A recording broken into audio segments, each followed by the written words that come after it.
Hello and welcome, Earl Dos Santos, to the Blueprint for California Advocates podcast. I am thrilled to have you on today because we are going to be talking about something I've never talked about before, but I think is a really valuable conversation for grassroots advocates in California and beyond.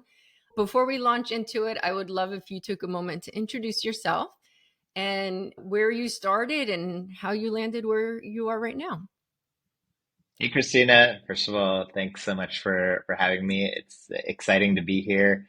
This actually is the first podcast I've ever recorded, so Woo! thanks for being that milestone along with me.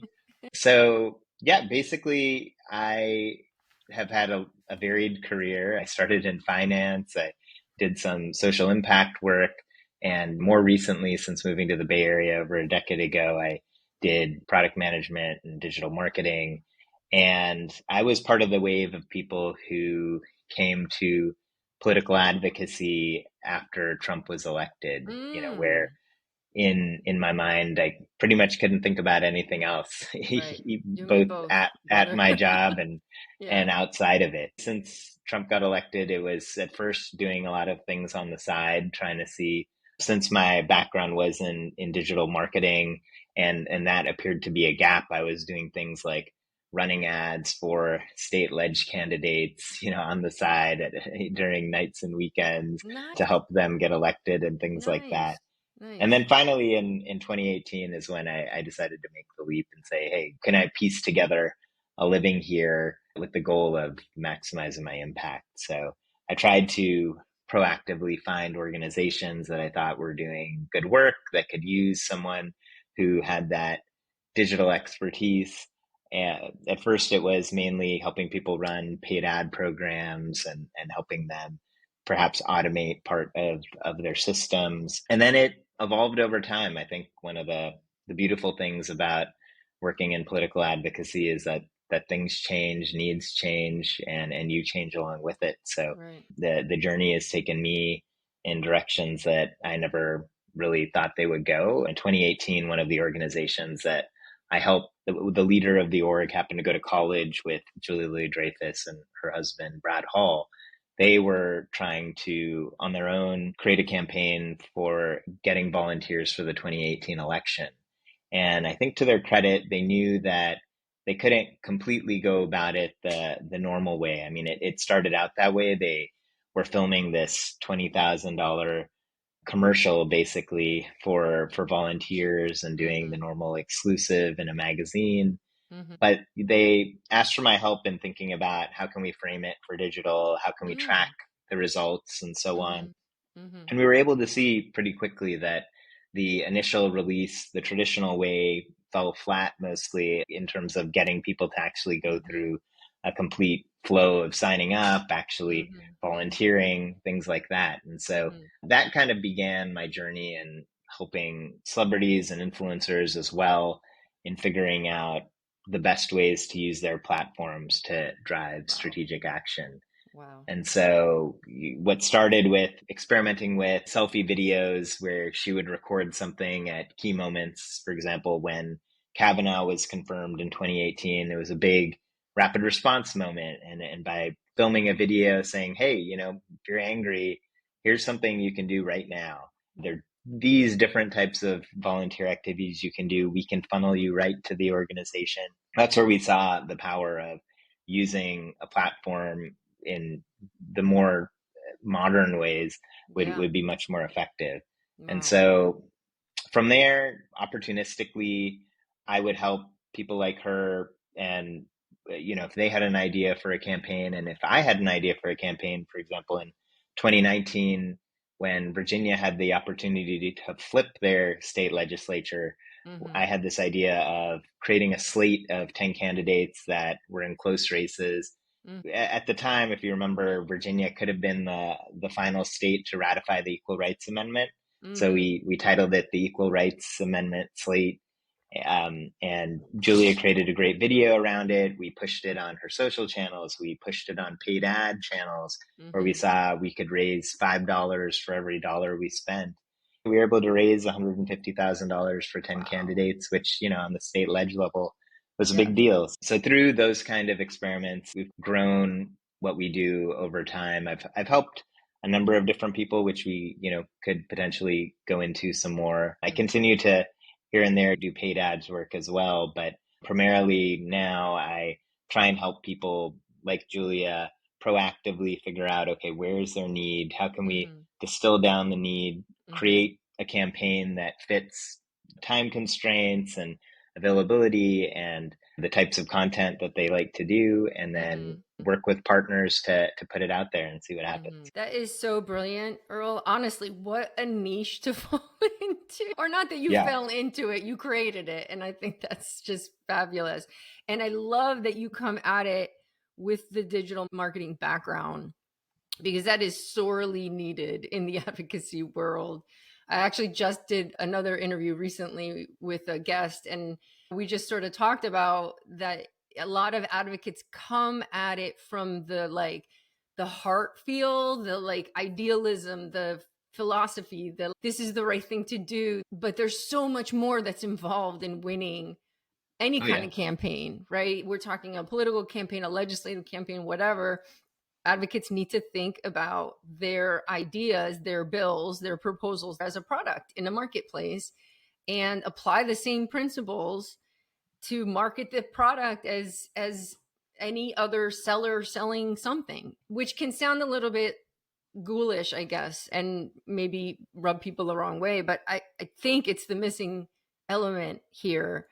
So I really appreciate the background that you bring into it. I obviously didn't come at it with all this strategy baked in or anything like that. I feel that it's been a journey. At first, like anyone, I came at it thinking, oh, it's all about the federal government and can we switch the presidency or the Senate or so on. I think we talked about before, it's been a journey of continually learning how important down ballot races are, how important what happens in your state and local government is for your Right. everyday life, and how we frankly have a better chance at affecting change at those levels That's where closer to where we live. And so right. at first, did I know that, oh, I was going to do work on the state legislative level and things like that? Definitely not. But over Yeah. time, Yeah. maybe the one thing I can be proud of is that I'm able to kind of take information in and adjust what my strategy is and what I think can work. And that's, like I said, led me more down ballot. And, one of the reasons why we linked up was one area that I think hasn't been explored as much is how beyond elections can you have impact by influencing what your state and local government does. And so Right. that's why I Right. think what a lot of what you're sharing is so fascinating.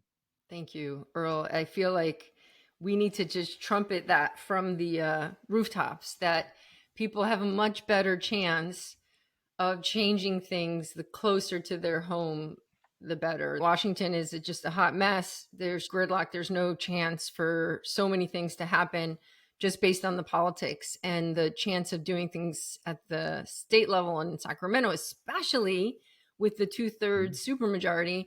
We can't let that go, because guess what? Other people aren't letting that go. There's been a lot of coverage recently about artificial intelligence and the amount of attention that it's going to start getting in the Capitol the next session starting on January 3rd, because the legislature is increasingly getting concerned about the impact. And so we can expect a lot of legislation being introduced. And that is not lost on big tech and the people who don't want to see regulation or Yeah. protections enacted, who are very happy with the status quo. They are putting a lot of firepower into Sacramento this year for that reason. Because as we like to say often, as California goes, so goes the nation, especially in a vacuum at the federal level. So the listeners of this podcast are advocates, community leaders, folks trying to learn how to be more effective. And the idea of linking up with a celebrity or a big influencer is not lost on anybody. Somebody said recently, Sacramento loves a celebrity, and that's the truth. There's a lot of value potentially there, because these people can get the ear of the governor. Unless you're, in Gavin Newsom's inner circle, it's really hard to have a private conversation with him. this is something that I think folks think about, but they don't know how to penetrate that wall, how to, even taking a step back, start the process of trying to find a celebrity or influencer to work with. I know that there's firms out there that specialize in that, people like yourself who sort of do that. I would love if you, very big picture, just shared advice. So we have an organization that is trying to, let me think about this, get more stringent clean air standards, more stringent groundwater protection, pollution standards. And what jumps to mind is the bill that was passed last year that provides finally for an offset from people's houses and homes and schools in terms of oil drilling locations, which is a no-brainer. One of those things that can't believe it's not already the law, but here we are. And now, of course, it's being held up in court because the big oil folks sued to stop it. So I'm a local person, maybe I'm an advocate in Sacramento or nearby. Where do I even start with that? Yeah, I think that's a great question. It's something that definitely takes work. I mean, this is organizing, just like it's organizing people to vote or other things. You're trying to organize Right. other celebrities or influencers. So I'd say a couple things. One, internally, getting your story right in terms of why what you're doing actually matters. In the case of the oil legislation, I know that there's a ballot initiative coming up next year and so on. So say what you're doing is helping with the ballot initiative so that we defeat big oil for that. Why is what you're doing going to change votes or help persuade people or other things? I mean, the more evidence based you can get, the better. I mean, I know that's something that we always look for is something where I mean, there's always, especially in the influencer and celebrity world, there's always a little bit of cynicism that Of that course, they can right. make a difference. And after being in the space, there are plenty of studies even that show, especially with persuasion, sometimes the opposite happens for what you want. So you just have to Same. be really careful there. And so any evidence that you have that can support why what you're doing is going to make a difference, even beyond just the fact that whatever tactic you're using, say it's billboards or something, is Right. cool and Right.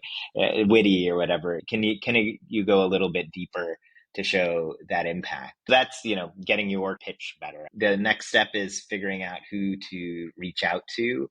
I think this is where social media or any of those type of listening tools might be of help, where you can search who's used certain language. Maybe they've talked about big oil before. Maybe they've talked about the climate crisis. Maybe they've been involved in one of the previous climate battles that we've had in the past. Maybe it was like with the Willow Project or something. So you can like look for that, and those are the types of people you want to put in your universe of people you might reach out to. And then I would say the key is, to your best ability, don't try to go in cold if you can. Yeah. See, maybe one of them follows one of your social media accounts, or maybe it's 1 degree away. Someone who follows you is followed by someone who Hmm. is a good target. And so you just try and find at least, maybe within, if it's not within 1 degree, 2 degrees, just Hmm. like how people network in other professional ways. Can you get that kind of warm lead so that trust, which is a big part of this, can be established? Because at the end of the day, the two main things are that the person, I think, already has to care about the issue if you're going to be realistic about their Right. Right. chance of actually acting.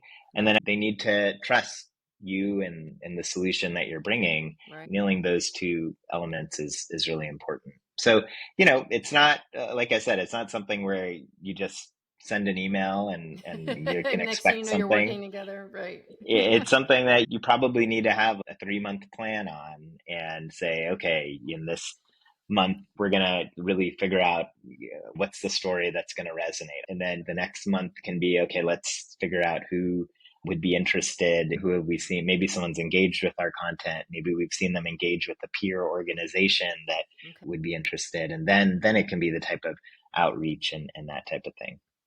So, in your experience, has cold outreach ever worked? Honestly, I can't think of an example where someone completely cold who I hadn't heard of. Okay. Let me revise that to say, like, perhaps if it came in cold and it was enough evidence of some kind of need and that they were a great solution, what I would do is have a call with them. Then I can maybe establish that trust that wasn't there with that cold outreach. Yeah. So I think it's possible, but you probably need to have a really good pitch in terms of, hey, this is why we need action, and this is why our action is going to have an impact.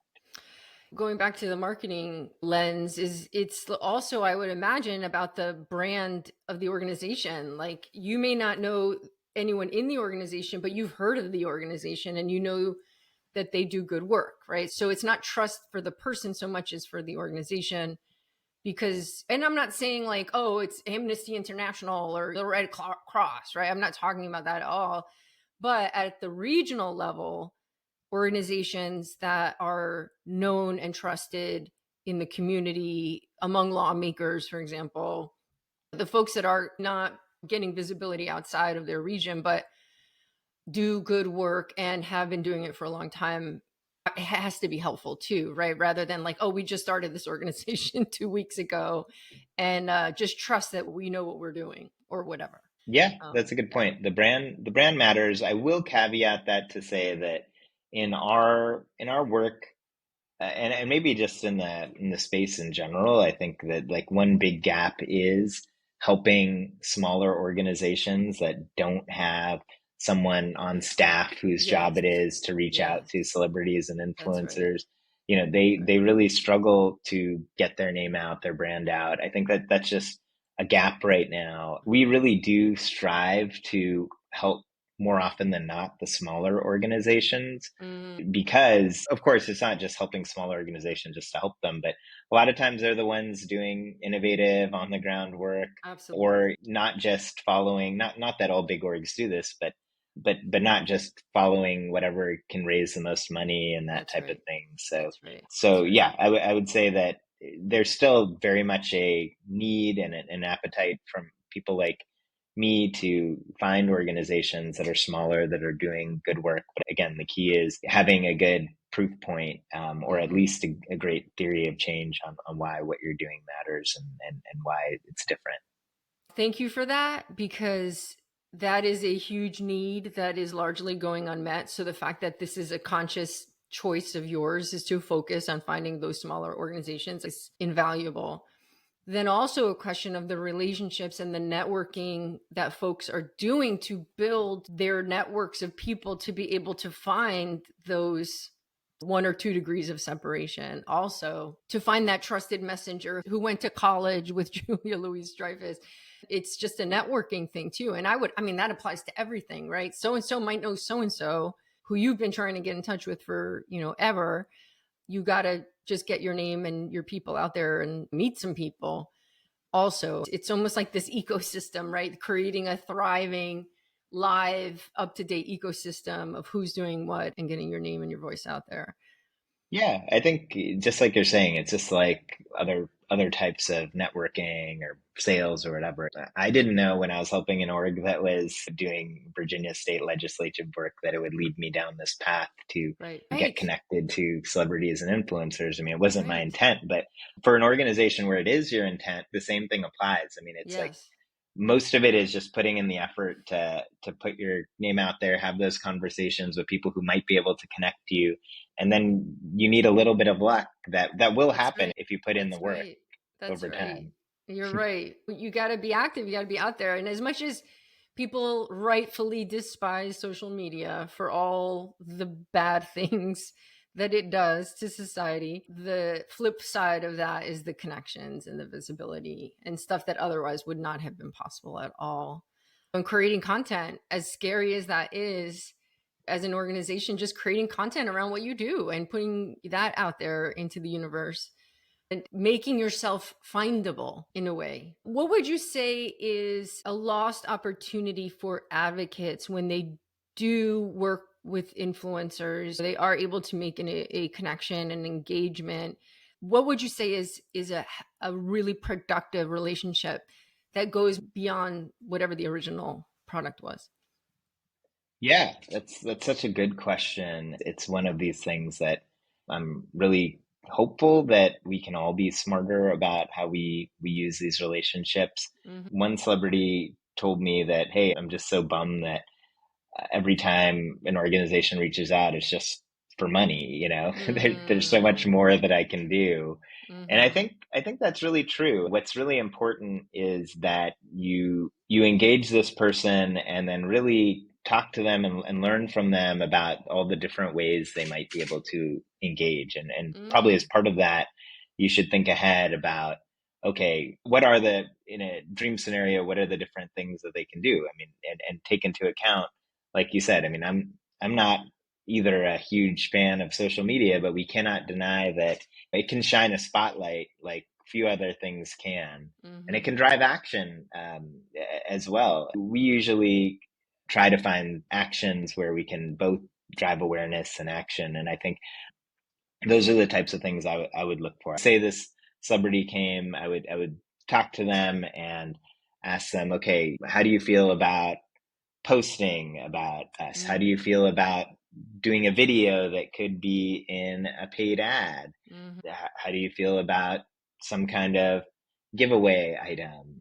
Is in person on the table? There's so many different things that you can ask. And then from there, you can devise different campaigns based Mm-hmm. on that, both creating some kind of organic campaign and testing out paid ads using videos of celebrities or someone well known. I think is Right. is really underutilized. And a lot of the time, you can raise far more from that than even an in-person event with them, much less just a post or something. Thank you so much. What I want to bookend this conversation with is that maybe it's not a Hollywood A-lister, maybe it's a B-lister or C-lister, or maybe it's a regional influencer like a radio host. People pay attention, listen to them every day.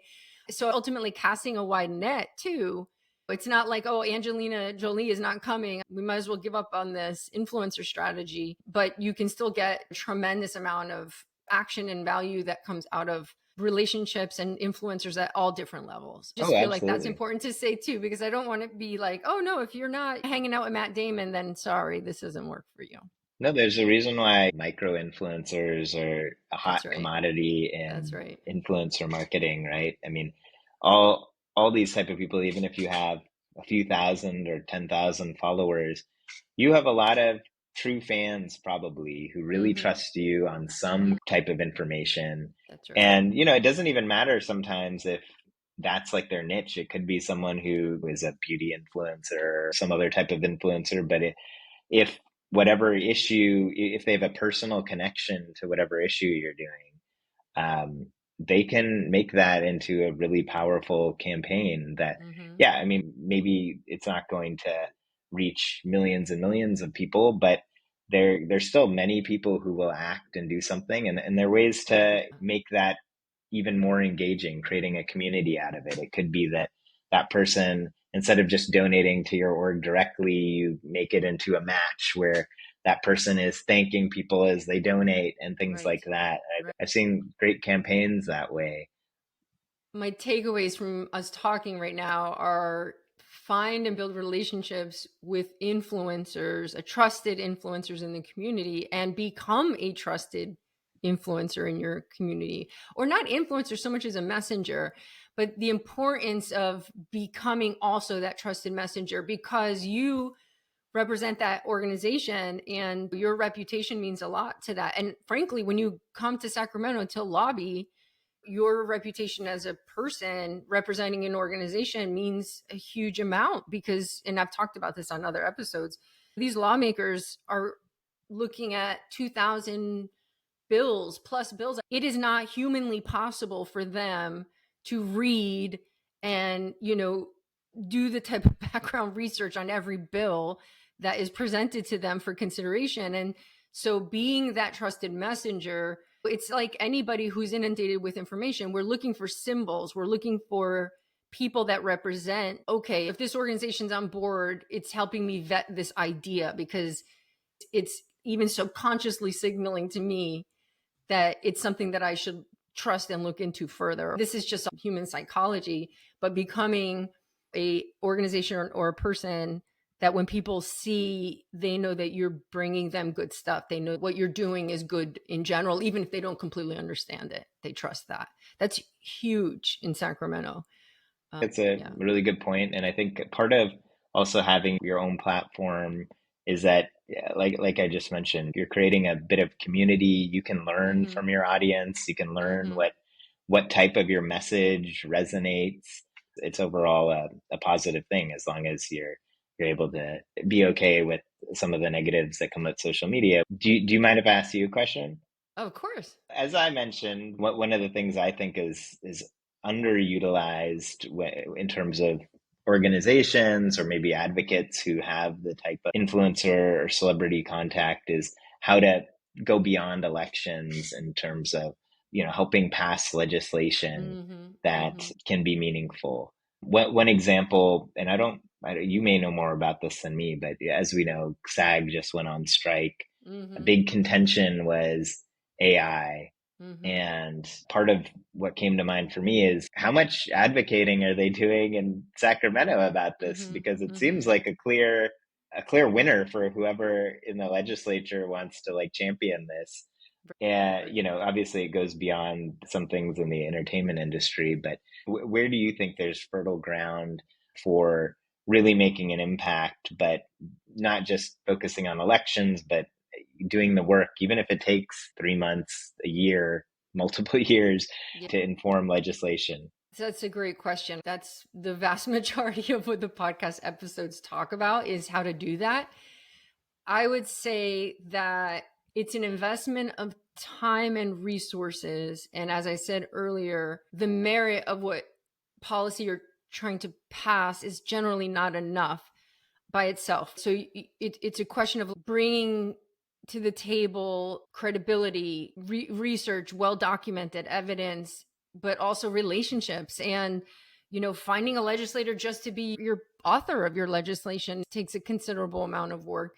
But I think for organizations that have that credibility, it is absolutely a lost opportunity to not be doing that, especially in an issue where there's no action being taken federally, or even if you're trying to get something done federally, you just know that because of all the things we talked about, it's not going to happen anytime soon. And your chances of moving policy at the state level, I mean, California is what, the fifth largest economy in the world. You can do a tremendous, huge amount of impact in Sacramento by passing state legislation. And you're totally right, especially for Hollywood folks. God, you're not going to have a problem finding somebody who wants to work with you.